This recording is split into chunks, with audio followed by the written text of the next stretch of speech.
Muy buenos días a todos. De parte de Softland, les damos la más cordial bienvenida a este webinar y también las gracias por acompañarnos en esta mañana, en este valioso webinar que vamos a conocer muchas de las funcionalidades y herramientas que nos puedan ayudar a potenciar el optimismo y la felicidad, tanto a nivel personal como a nivel laboral. Todo esto para manejar la crisis en la que estamos viviendo, ¿verdad? Y de qué manera nos podemos reinventar. Eh, Más adelante les voy a contar sobre nuestra expositora. Sí quería, antes de iniciar, comentarles que vamos a tener los micrófonos de todos los participantes en mute y que si en caso de que tuvieran preguntas, las vamos a evacuar al final de la exposición. Más o menos estaremos tardando unos 45 minutos y luego iniciamos con la sesión de preguntas. Se preguntarán dónde es que puedo hacer las preguntas. Bueno, en el panel de la derecha ustedes tienen una serie de, digamos, espacios y en uno de esos dice preguntas o en el caso de que lo tengan en inglés dice questions y ahí mismo pueden hacer las consultas que nos puedan hacer a nosotros o a la expositora. Al final las vamos a estar leyendo. Quería eso sí, comentarles un poquito antes sobre Softland, porque sé que algunos de ustedes podrían ser clientes de nosotros, algunos nuevos que nos puedan estar acompañando y que de pronto no conozcan sobre Softland.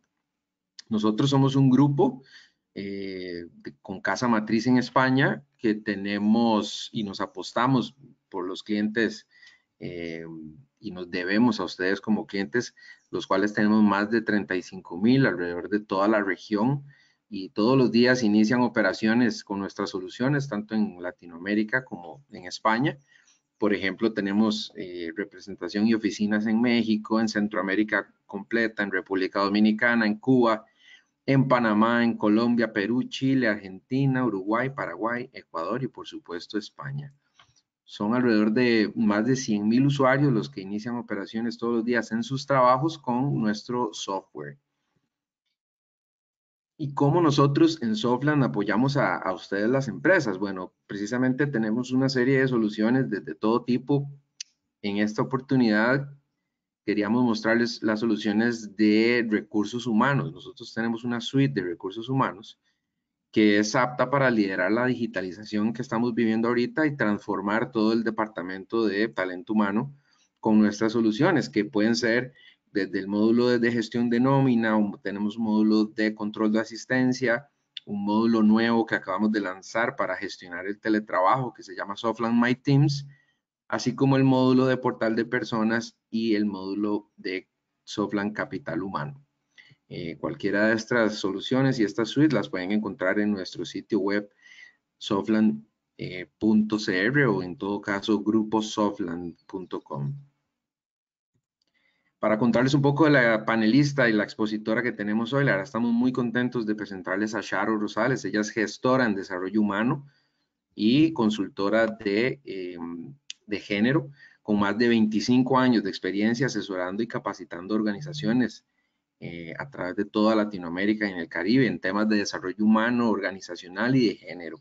Ha sido auditora de género para las ONGs en Bolivia, Ecuador, Perú, México, Honduras y Costa Rica y actualmente se desempeña como directora de Rosarse Consultoría.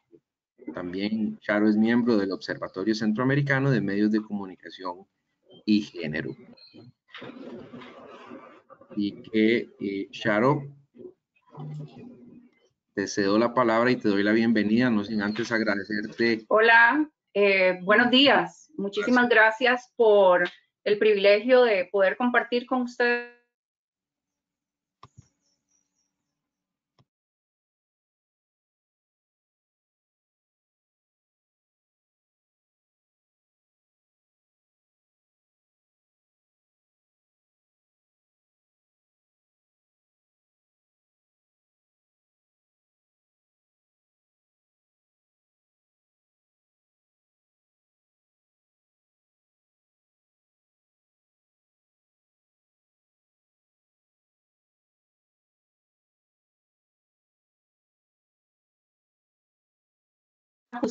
Esta temporada, cuando vienen cambios en nuestras rutinas. El tercer aspecto es optimismo, como una actitud, como una disposición anímica basada en la esperanza, como algo que pueden habernos enseñado en casa, pero que si no nos lo enseñaron, bien podríamos abrazarlo como producto de una decisión personal. Y por último, el cuarto aspecto clave es felicidad. Y la felicidad no solamente es un derecho inalienable, sino que la felicidad es también una decisión personal. De manera que empezamos con el primer aspecto, y el primer aspecto es cambio.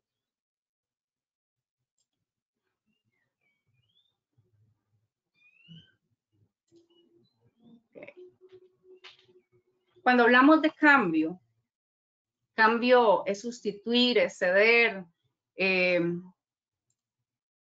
cambio es sustituir, es ceder, cambio es quitar, remozar, añadir, reinventar.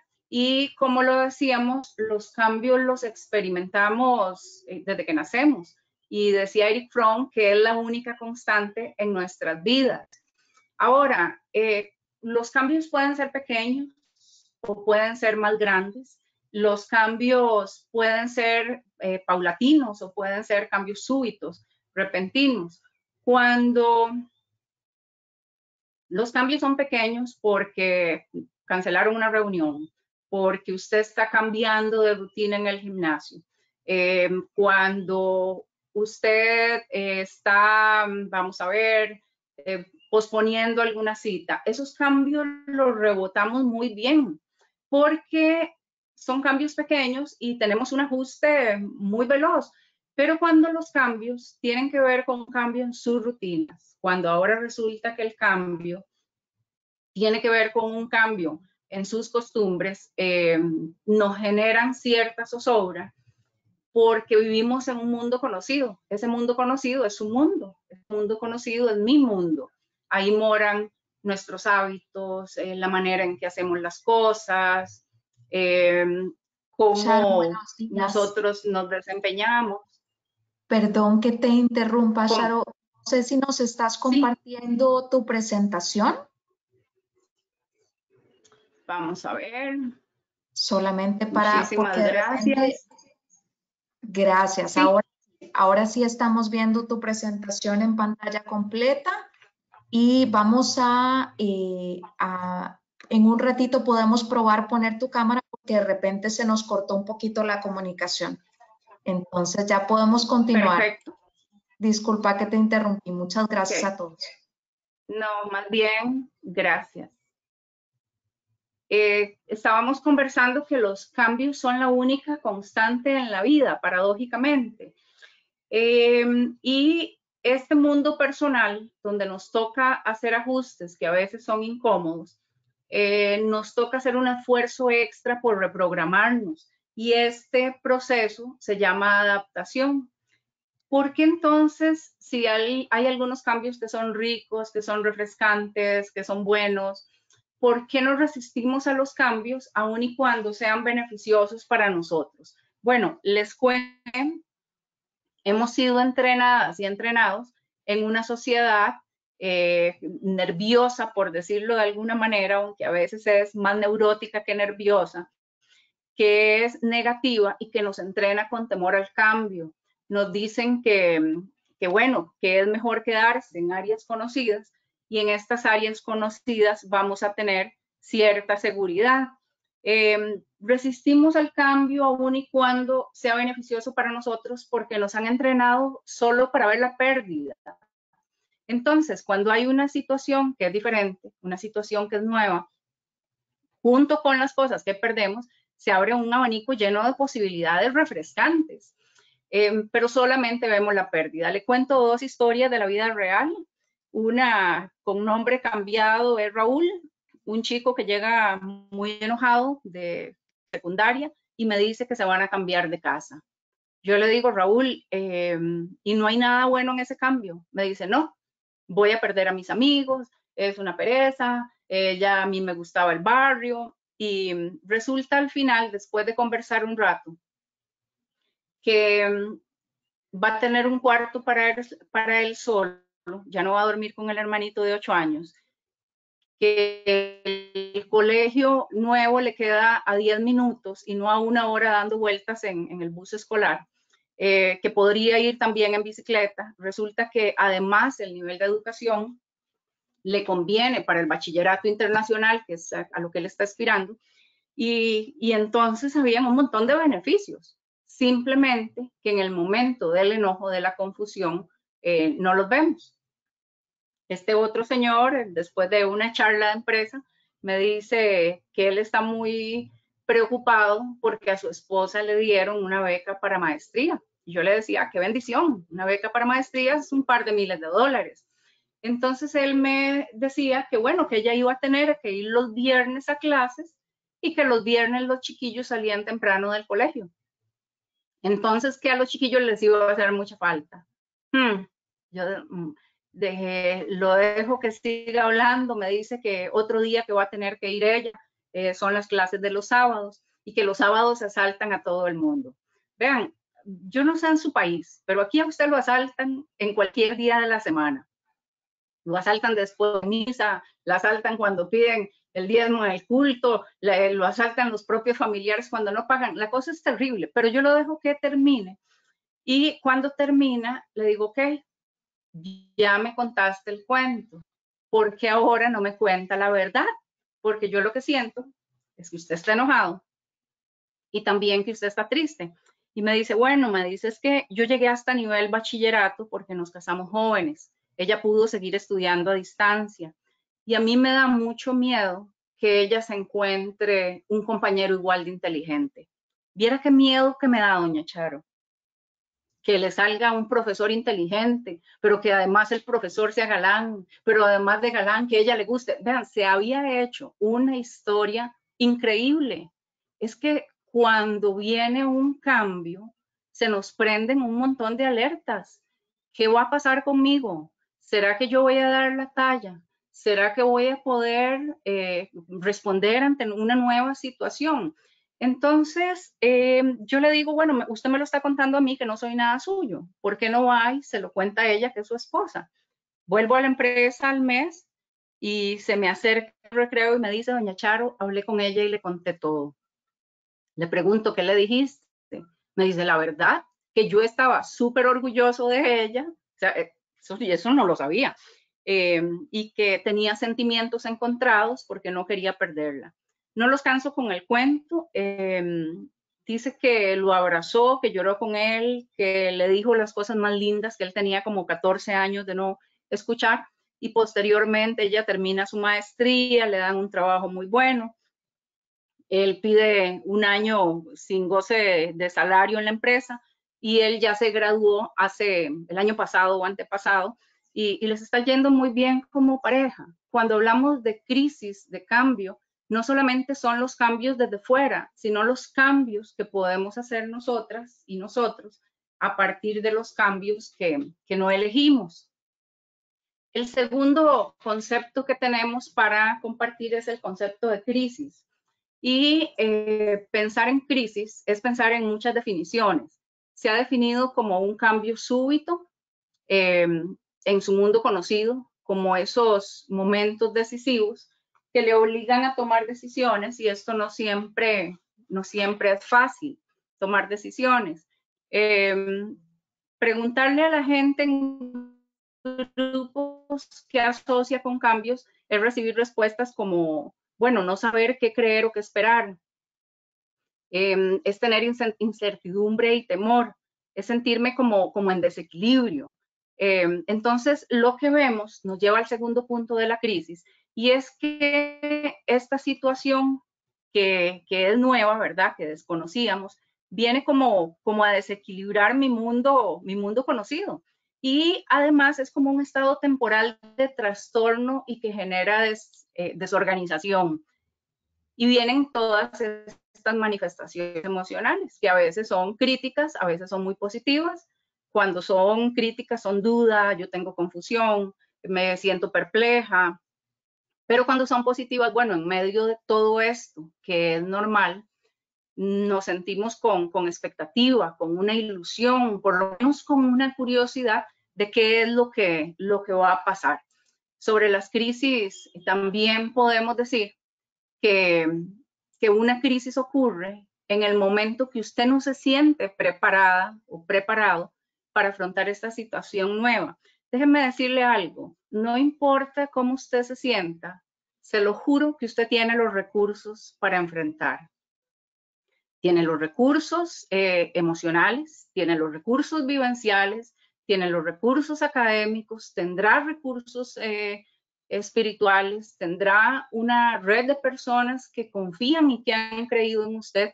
Tenemos estos recursos, pero en el momento del susto, que lo describimos así como un susto, a veces nos sentimos muy asustados. Hay otra cosa que no incluí, pero que es importante que mencione. Y es que cuando superamos una crisis, todas las que vienen, ¿sabe qué? Son menos asustadoras, porque además crece su fuerza interior y también va a crecer su confianza. Sobre las crisis,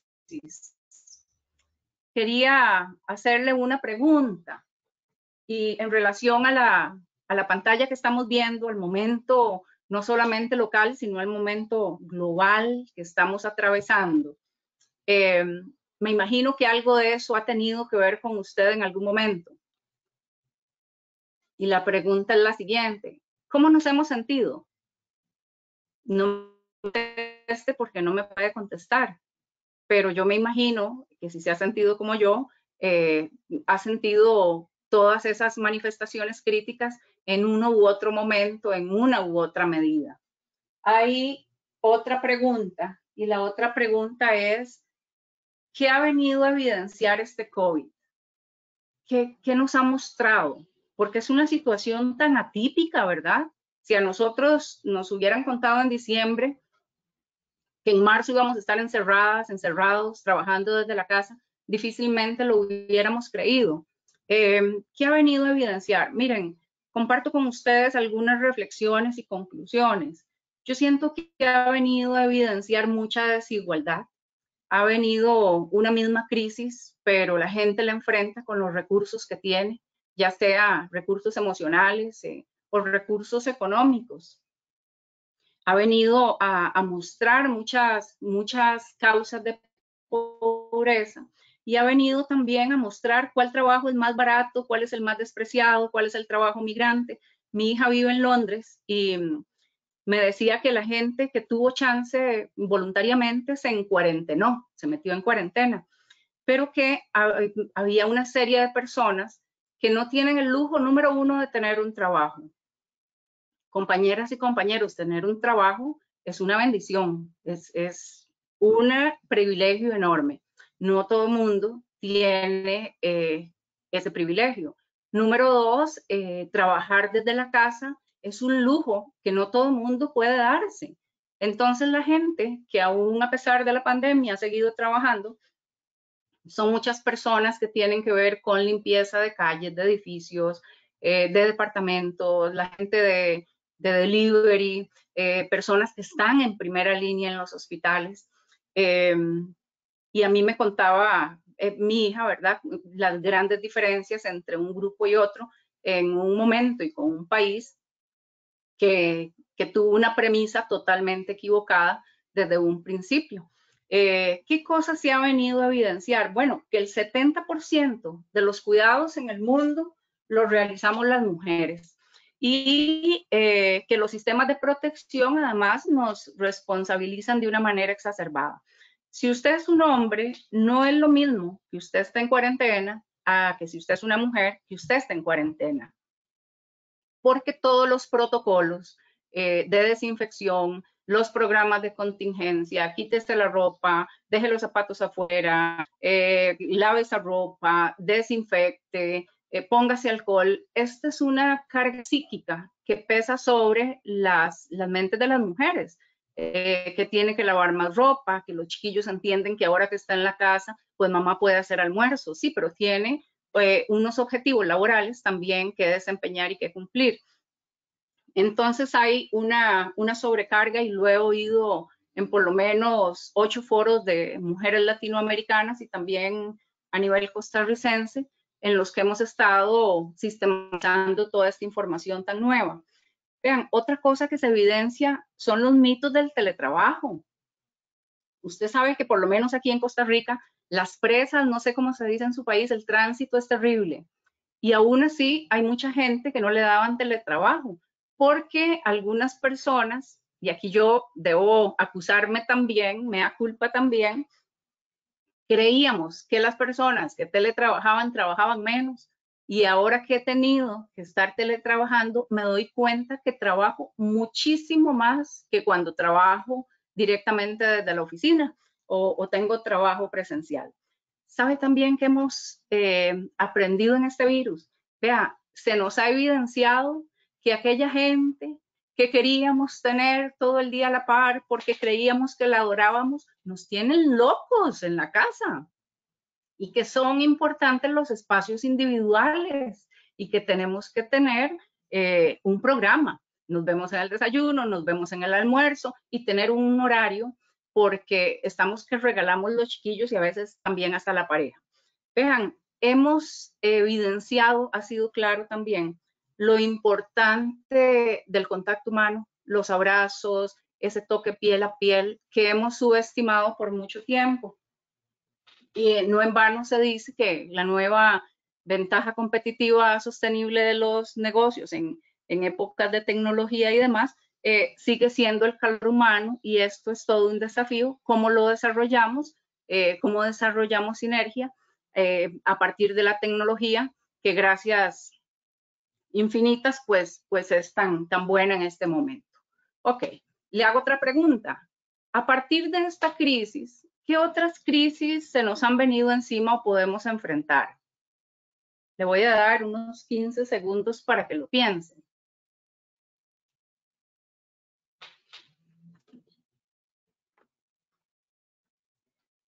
Seguramente pensó en crisis económica,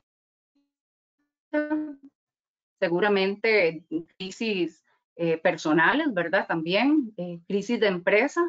Estamos sobreviviendo, ayudando empresas pequeñas, ayudándonos, teniendo un cuidado comunitario para tratar de sobrevivir todas y todos en estos momentos difíciles. Hay otras crisis que tienen que ver con esa, pero las crisis a veces se nos hacen grandes, no porque necesariamente lo sean, sino porque hay una serie de postulados, de adagios populares, de chistes, de dichos, ¿verdad? Dichos país, que nos hablan sobre el amor, sobre la vida, pero en este caso sobre las crisis. Quiero compartir con ustedes algunos, y usted va a pensar si este postulado es falso o verdadero. Ahí les va el primero. El primero es: las crisis siempre son malas. ¿Eso para usted es falso o es verdadero? Le voy a contar algo. Lo que las crisis siempre son inevitables. De una u otra manera vamos a topar con ellas. Ahora, hay unas que nosotros y nosotras elegimos, entonces hay una bonita sensación como de control. Usted eligió poner un límite, usted tuvo asertividad para tener una conversación difícil, y no le digo que no, posiblemente metió en crisis a la otra persona. Pero esa es una crisis elegida. O cuando usted dice, caramba, yo tengo que cambiar mis hábitos alimenticios. Resulta que yo soy muy desordenado con el tiempo, y entonces se mete en una crisis temporal apostando a un beneficio superior futuro, pero que es una crisis muy positiva porque usted la eligió. Nos da una sensación bonita, incluso de autoestima. Hay otras crisis que no las elegimos, pero que las podemos evitar. Déjeme ponerle un ejemplo. Los enredos amorosos son una crisis que podemos evitar. Cuando usted está comprometida, cuando usted tiene su pareja, no se fije con expectativa en el muchachón o la muchachona del gimnasio. Eso es una crisis futura que podemos evitar. Cuando pensamos en enredos económicos, esa es otra crisis que podemos evitar. Yo decido tener un plan de ahorro, aunque sea pequeñito, pero constante. Yo decido hacer mi presupuesto y vivir con un presupuesto. Yo decido que en mi familia no vamos a vivir por encima de nuestras posibilidades económicas. Entonces, son crisis que evitamos, son evitables. Pero hay un tercer grupo de crisis que usted no elegiría nunca que vinieran a su vida y sin embargo nos llegan. La adolescencia de los chicos y las chicas. Miren, el paso por la menopausia, ese paso a la madurez. ¿Qué otra? El alza del dólar y usted tiene todos los préstamos en dólares, se le sube la tasa prime. No tenemos elección de esas crisis, pero hay algo importante para recordar y es que lo que siempre vamos a poder elegir es cómo la significamos, es el valor que le otorgamos a ese momento temporal de trastorno, es cómo hacemos acopio de coraje para enfrentar esa situación que ciertamente es pasajera, aunque le estemos pasando mal. Hay otro postulado sobre la crisis y es que las crisis hay que evitarlas y negarlas. Entonces, si usted se tapa los ojos y se tapa los oídos y hace, aquí no pasa nada, aquí no pasa nada, y lo niega, y a veces somos las reinas y los reyes de la negación, entonces las crisis desaparecen. Vean, esto tiene mucho que ver con cómo se resolvían los conflictos y las crisis en su primer círculo social, que era su familia. Hay maneras en que aprendemos a evadir las crisis. Por ejemplo, lamentarme sin hacer nada al respecto. Y yo me digo qué mal le estoy pasando, es que pobrecita yo, es que los tiempos pasados eran mejores, pero no hacemos nada al respecto. Otra manera de evadir es buscar a quién echarle la culpa y a quién señalar. Sí, es que la culpa la tienen los vecinos infectados del norte y del sur que vienen a nuestro país. Cuando decimos, sí, la culpa es de los chinos que allá en Wuhan, en el mercado, vean, cuando encontramos culpables, ya no nos damos el permiso y el privilegio de crecer personalmente, desarrollando una serie de habilidades para la vida. Otra manera de negarlas o de evadir las crisis es deprimirme y enfermarme cuando más, ya no dije nada, es deprimirme o abandonar mi salud cuando más salud necesito para poder duplicar esfuerzos. Y hay personas que hacen esto. Usted necesita salir adelante.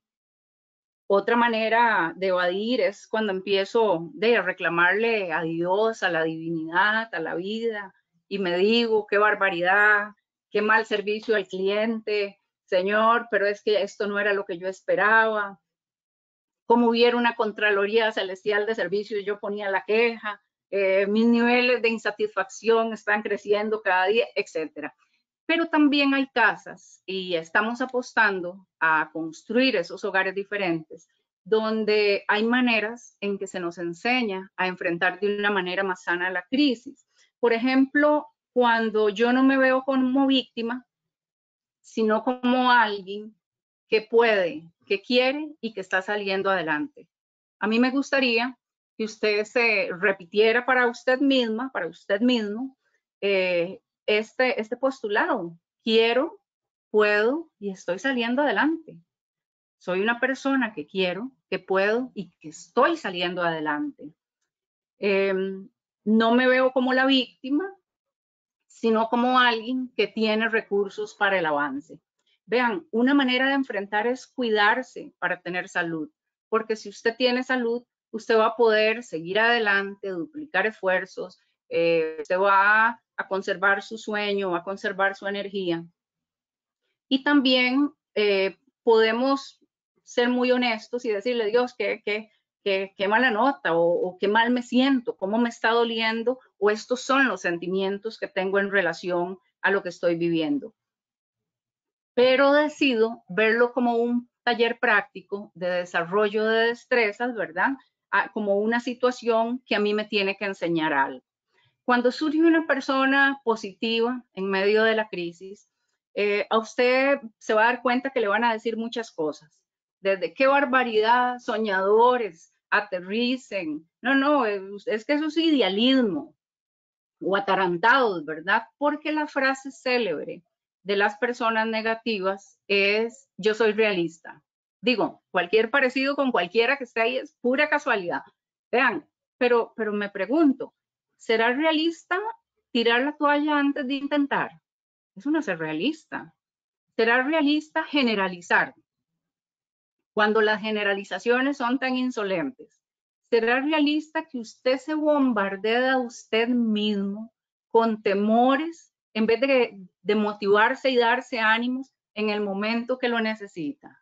¿O será realista, no sé, quejarse de la vida, de sus bondades, de Dios, solo porque en un momento dado la vida no se está acomodando a sus expectativas?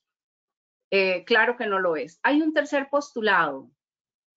Me dirán ustedes si es falso o verdadero.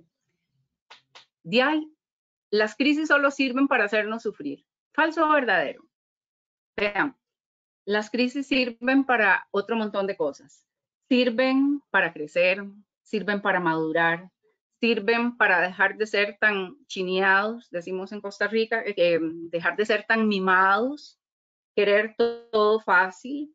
Miren, sirven para ver nuestra interdependencia, que lo que le pasa a una persona en este momento, o el descuido de una persona, la pagamos toda, pero también el cuidado de una persona cubre y beneficia a muchas otras personas.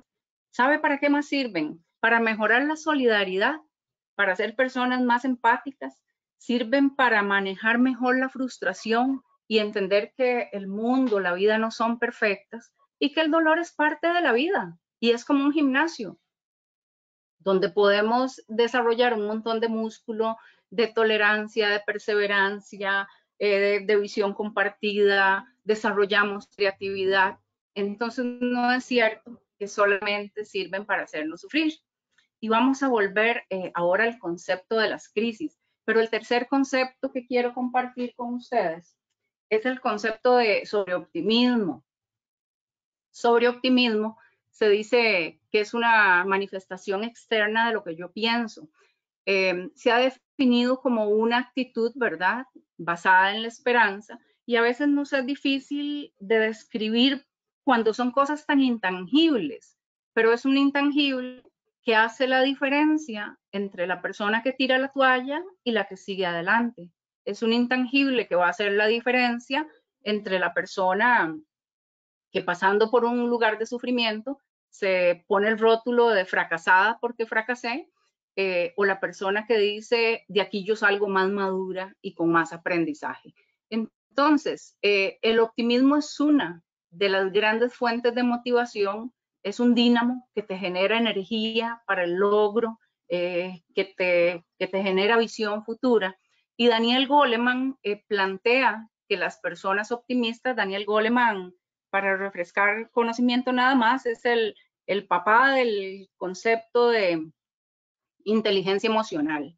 Él dice que las personas optimistas son perseverantes, van hacia la meta, tienen un norte definido y a ese punto de llegada van a enfocar los recursos que tengan, recursos como energía, recursos como tiempo, recursos también materiales, el dinero, y que caminan todos los días con un fin en mente. Abren los ojos y dicen, yo tengo claro dónde debo y dónde quiero llegar, dónde me encantaría estar. Dice Goleman que estas personas no operan por el miedo al fracaso, sino más bien se mueven en esperanza. Y hago solamente un paréntesis para hablar del temor. El temor es la fuerza más paralizante que existe, porque te sugiere pensamientos negativos de cosas que a usted nunca le van a llegar a pasar. ¿Usted escuchó eso? De cosas que nunca le van a llegar a pasar, pero que viven limitándonos, que viven autosaboteándonos, diciéndonos que es muy difícil, que no es para usted, que usted no se lo merece. Y entonces ese miedo al fracaso nos sabotea de muchas formas. Tercera viñeta, Estas personas optimistas consideran los contratiempos como circunstancias manejables. El mal momento, el día malo, el día que usted tiene una vicisitud, son días que nos van a llegar. Incluso la literatura de sabiduría, salmos, proverbios, nos dice, con él estará en el día malo, mi vara y mi callado te infundirán aliento. O sea, este día difícil va a llegar a nuestras vidas. Pero esta persona lo ve primero como algo temporal, segundo como algo que no vino para quedarse. Y yo también quiero decirle algo, si usted en este momento la está pasando mal, sepa que su presente no es su futuro y que usted va a salir de esta racha y que usted va a estar mejor y que usted va a ver la luz y que usted va a contar cómo lo pudo lograr, pero estos contratiempos son solamente circunstanciales. Y la tercera característica es que entienden la temporalidad de las crisis. Esto también va a pasar. Hay una tablita aquí adaptada del libro Aprenda Optimismo y hágase una vida, de la vida una experiencia maravillosa, que habla de cómo se comportan las personas pesimistas y cómo las optimistas. Las pesimistas, échele un ojo usted misma a la tabla, por favor. Y trate de reconocerse en alguna de las dos columnas. Ojalá que fuera la de la derecha. Pero generalmente estamos como brincando u oscilando de una a otra y haciendo nuestros mejores esfuerzos. La persona pesimista se sabotea, y sabotearse es esa impronta que surge en nuestra cabeza, esa voz indeseada que te dice cosas que no son ciertas, que usted no merece, que usted no puede, que esa labor es muy difícil, que mejor usted no aplique ese trabajo, que mejor no invierte en esa tecnología, que usted de otra era. Y entonces estas personas lo que hacen es posponer o tirar la toalla, mientras que el optimista hace frente al problema y lo que percibe es como un reto, como un desafío que queda planteado. Las personas pesimistas suelen deprimirse con mayor frecuencia y esto tiene una causa orgánica, porque los pensamientos, dice la doctora Mercedes Beltrán, generan emociones y las emociones preparan a las personas para acciones. Si mis pensamientos son negativos, miren, mis emociones son de angustia, de zozobra, suben los niveles de estrés y entonces se disparan las enfermedades psicosomáticas. Y esto tiene una repercusión a nivel comportamiento, abulia, apatía, cansancio, pérdida de voluntad, la persona pasa más preocupada, ¿verdad? A la persona que tiene esperanza, pues le va mejor en los estudios, se enferma menos, miren, tiene hasta mayor atractivo físico, muchas veces a punta de buena vibra, como decimos aquí, porque es una personalidad muy atrayente. Las personas pesimistas se dicen cosas obsoletas, miren, irreales, como de, ay, es que yo soy así.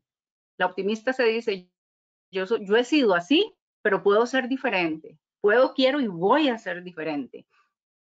El pesimista se dice, yo soy un fracaso. El otro se dice, no, solo estoy cansado en este momento. O no he fracasado, solamente he sido una persona valiente que lo ha intentado y de cada intento tiene aprendizaje, como lo decía don Tomás Alva Edison. La persona pesimista solamente se centra en sus limitaciones. Entonces, esto lo hace pararse frente a la vida como la víctima, como yo sin posibilidades, como yo limitada. Mientras que si usted decide pararse frente a la vida con recursos, con deseos, con habilidades para el cambio, usted se está enfocando en lo que sí tiene, no solamente en lo que le hace falta. El pensamiento pesimista se dispara en automático y sin filtro, por eso las primeras víctimas de una persona negativa es ella misma, porque las cosas más feas que oye no las oye desde fuera, sino las oye en su propia cabeza. Y necesitamos como purgarnos la cabeza, como hacer una purga de todas estas ideas que nos hemos venido permitiendo por mucho tiempo. La persona optimista elige sus pensamientos con cuidado. Y a mí me gustaría aquí hacer otro pequeño ejercicio. dígase, soy una persona maravillosa, está sin micrófono de por sí, tengo mucho y lo merezco, tengo muchas habilidades y talentos, aprendo rápidamente, puedo soltar, perdonar y dejar atrás, me reinvento cuando así lo decido, surjo desde el dolor, el bien y la misericordia me van a seguir todos los días de mi vida. La persona pesimista tiene enfoque en el pasado y la persona optimista tiene un enfoque en el futuro. Vamos a ver, seguimos hablando sobre el optimismo, pero ahí planteado una pregunta y le voy a dar unos 15 segundos para que se plantee la respuesta. ¿De qué forma esta crisis nos ha cambiado la realidad para bien? Tiene 10 segundos.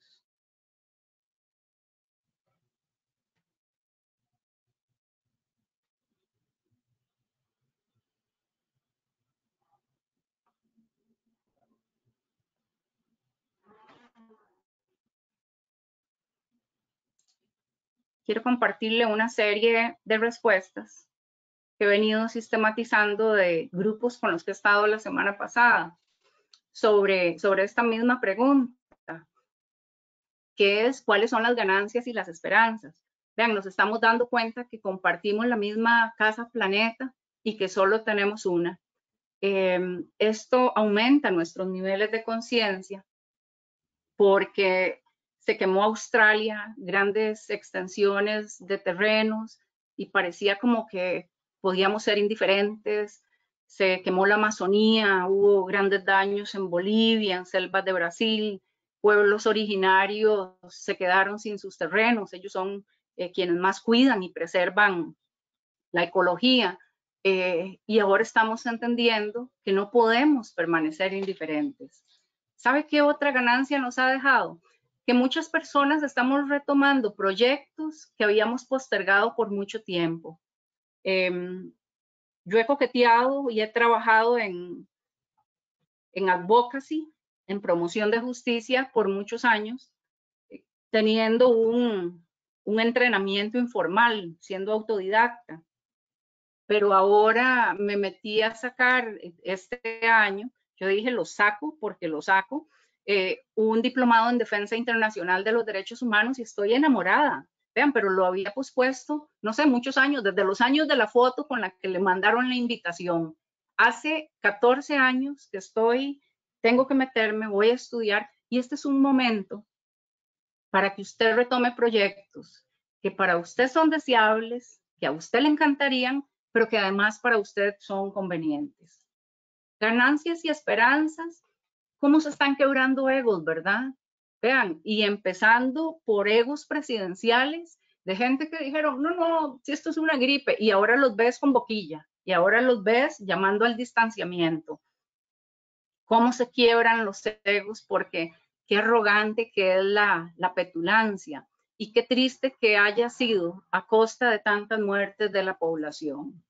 ¿Qué ganancias hemos tenido?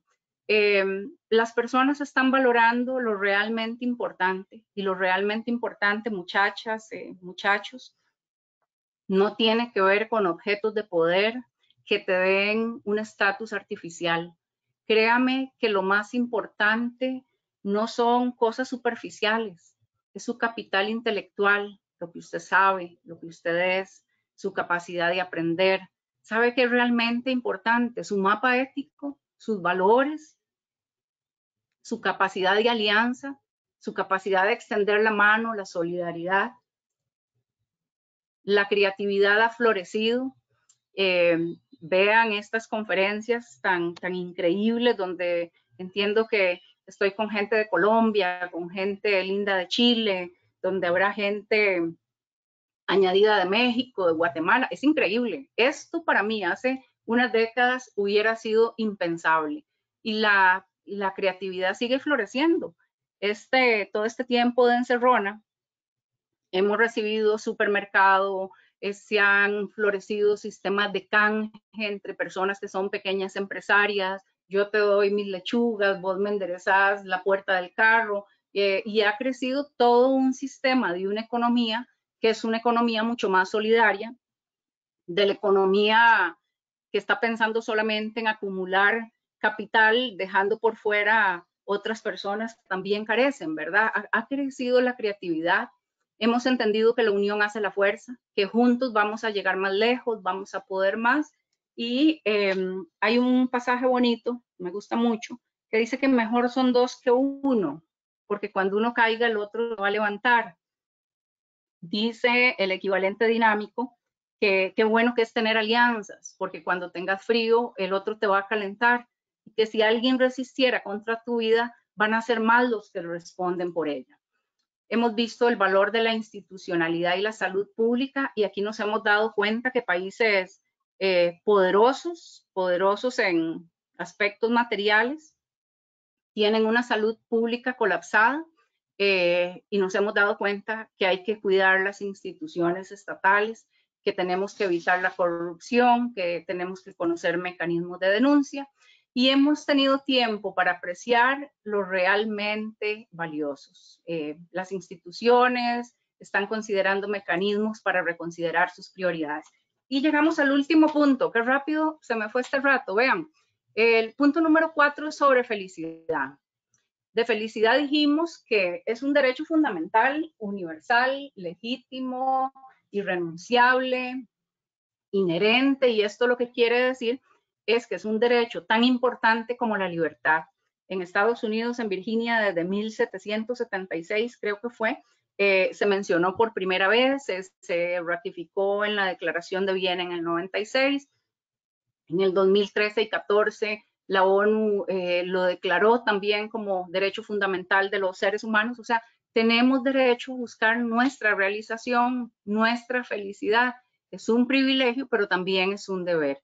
Y comparto esta cita que dice: la dicha de la vida consiste en tener siempre algo que hacer, alguien a quien amar, alguna cosa que soñar. Y nos habla primero de planes, segundo, de tener gente, contactos, conexiones con quien compartir, y tener objetivos y metas pendientes.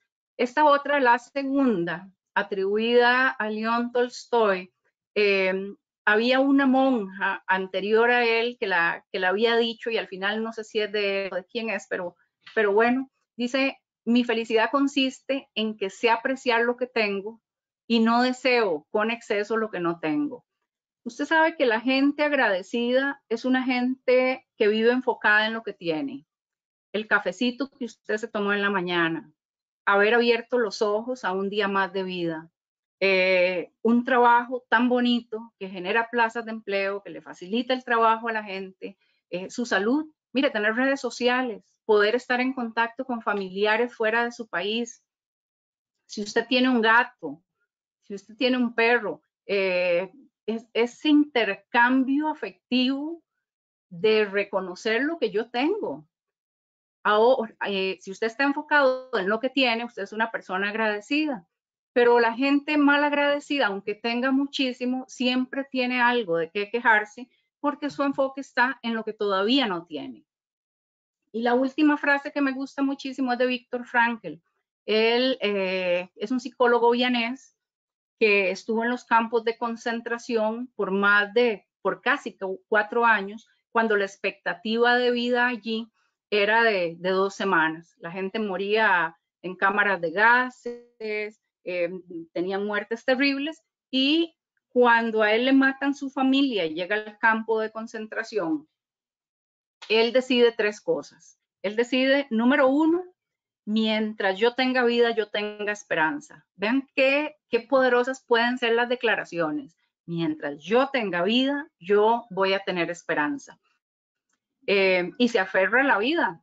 Y sacaban muertos de los campos de concentración y él seguía vivo. Y volvían a rotar los muertos en las barracas y él seguía congelado, desnutrido pero vivo, y volvían a sacar muertos en las barracas y él seguía en estado de inanición, lleno de llagas, congelado pero vivo. Mientras hay vida y esperanza. Decisión número 2 que él toma, él dice, voy a ayudar a quien pueda dentro de mis posibilidades. Ayudar a alguien no tiene que ver solamente con ayuda económica.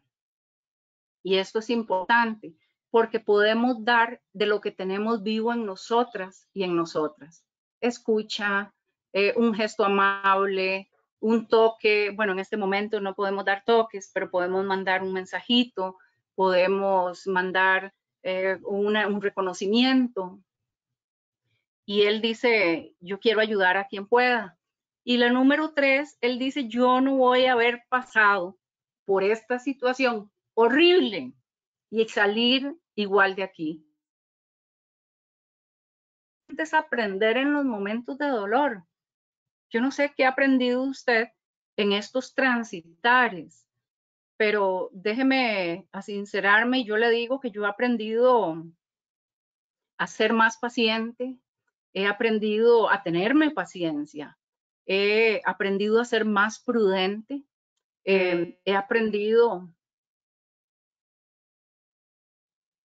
sí, no sé si estaba conectada, aprendemos muchas cosas, él aprende lo que posteriormente llama la última de las libertades, y la última de las libertades es la capacidad que tenemos las personas no de elegir lo que venga a nuestra vida, sino de elegir cómo yo voy a reaccionar ante eso que vino. Hay una lista de tips, tenemos unos minutos para terminar, y estos tips es sobre cómo trabajar eficientemente en tiempos de crisis a la vez que no perdemos el ánimo. El consejo número 1, aceptación. Vean, principio de realidad es un principio que te dice, hey, estamos en escena y el protagonista, la protagonista de esta historia de pandemia somos usted y yo. Aceptación, dejar de ver al pasado, pero ¿por qué vino la pandemia? O sea, principio de realidad, esta es nuestra nueva situación. Cuando yo acepto, va a ser mucho más fácil el avance. Principio número 2, en estos momentos dar y recibir apoyo es algo muy importante. Que usted pueda estrechar relaciones con personas importantes.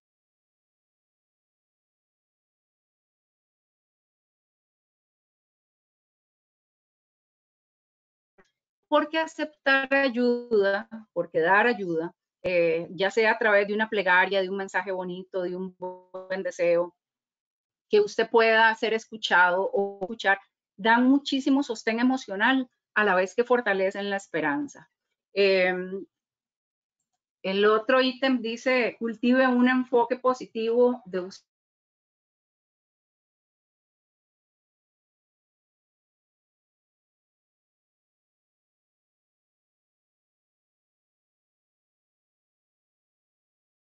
Buenas, Sharo. Disculpa, de repente te perdimos. ¿Sí nos escuchas?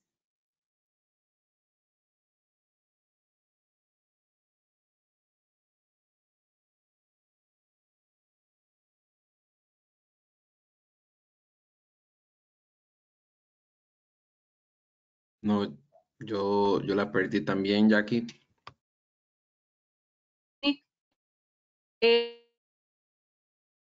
Lo que dice es que personas que han sufrido. Sharo, ¿nos escuchas?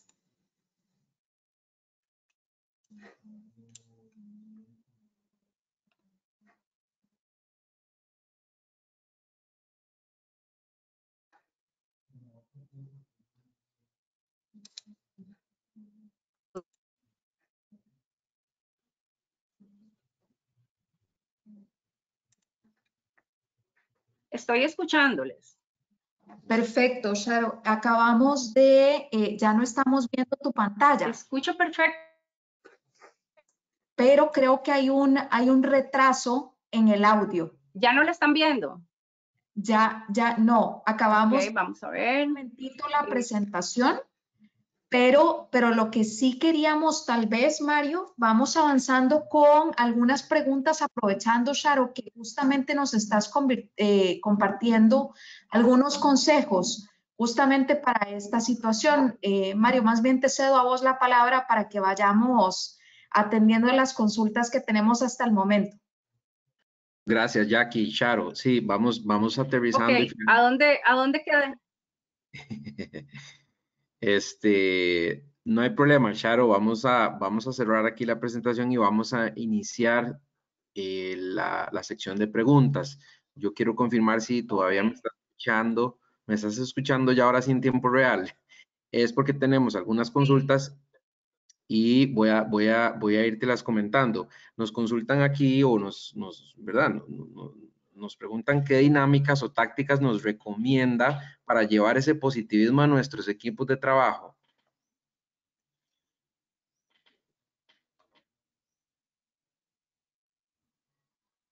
Sharo.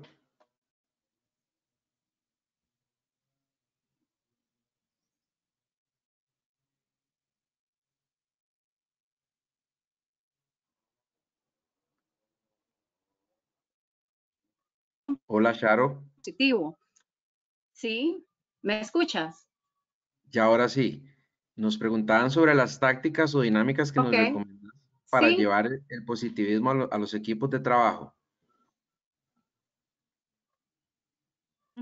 Ok, yo diría que número 1, aceptación. Número 2, no comparar el tiempo de ahora con el tiempo de antes, ni caer en autolástima, porque es un sentimiento.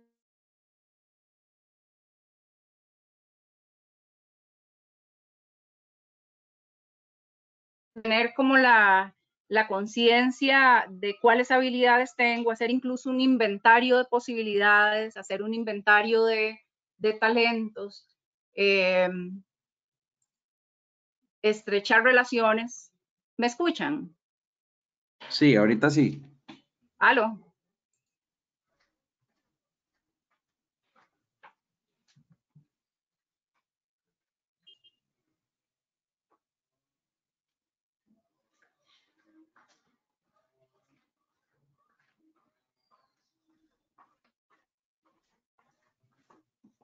Bueno, parece que estamos teniendo problemas técnicos y yo creo que en todo caso, por respeto al tiempo de ustedes, más bien podríamos finalizar aquí la presentación y cualquier cosa, las consultas las podríamos ir viendo uno a uno.